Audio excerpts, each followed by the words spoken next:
Hello everyone, आज म एउटा यस्तो टपिकमा कुरा गर्न मन लाग्यो जुन चाहिँ हाम्रो दैनिक गरिने क्रियाकलापहरुमा हामी कतिको सेटिस्फाइड छौं त हैन कि हामीले चाहिँ कति कुरा ह्याबिटहरुलाई चाहिँ हामीले चेन्ज गर्न खोजेका छौं तर हामीले सकिरहेका छैनौं र कति कुरा अवस्थामा चाहिँ कुन कुरा राम्रो हो के चाहिँ नराम्रो हो भनेर हामीले ट्र्याकिङ गर्न सकिरहेका छैनौं भन्ने कुरालाई चाहिँ मलाई थोरै जोड्न मन लाग्यो। यहाँ चाहिँ जेम्स क्लियरले भने अनुसार पहिला चाहिँ हामीले यदि हाम्रो गरेका गतिविधिहरुलाई चाहिँ स्कोरिङ गर्ने हो भने हैन कुन चाहिँ कुरा it is good it is bad भनेर स्कोरिङ गर्न छ भनेदेखि चाहिँ हामीले सबै कुराहरुलाई चाहिँ हामीले गर्ने दैनिक गतिविधिहरुलाई चाहिँ हामीले पहिला लिस्ट आउट गर्न सक्छौं। जस्तै बिहान हामी उठ्छौं हैन, हामीले उठेको टाइममा हामी उठ्न सकेका छौं कि छैनौं त।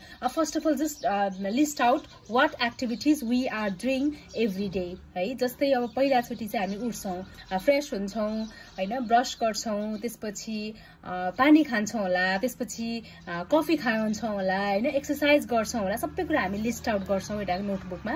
त्यसपछि लिस्ट आउट गरेर सबै भ्याइसकेपछि चाहिँ हामी त्यसलाई चाहिँ स्कोरिङ गर्छौं। कसरी स्कोरिङ गर्ने भन्दा चाहिँ सिम्बोल्सहरुको कुरा गरिएको छ। जस्तै अब पहिलो सिम्बोल रहेको छ इक्वल्स टु हैन, अर्को रहेको छ ग्रेटर देन, त्यसपछि रहेको छ लेस देन है।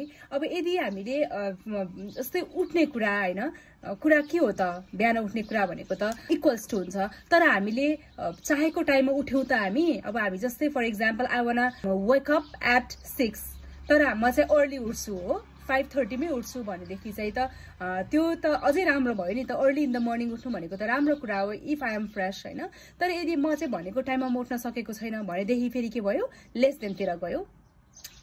त्यस्तै गरेर हामी म उठेपछि चाहिँ के गर्छु, फ्रेश हुन्छु। फ्रेश हुनु भनेको के हो, ग्रेटर देन हो है। अनि त्यसपछि म के गर्छु, कफी खान्छु। कफी खानु भनेको फेरि के हो, कफी खानु त राम्रो कुरा होइन, ब्याड ह्याबिटै होला हैन। त्यस्तै गरेर हामीले भन्नाले मैले चाहेको कुरा, मैले के चाहेको छु हैन, मेरो डिजायर अनुसारको कुरा भइरहेको छ कि छैन भन्ने कुरा चाहिँ ग्रेटर देन तिर गयो भने चाहिँ मैले चाहेको चाहिँ छैन हैन। I don't want to scroll mobile in the early in the morning तर के छ, दिस इज माई ह्याबिट हो भने के भयो, यो चाहिँ फेरि ब्याड ह्याबिट भयो है।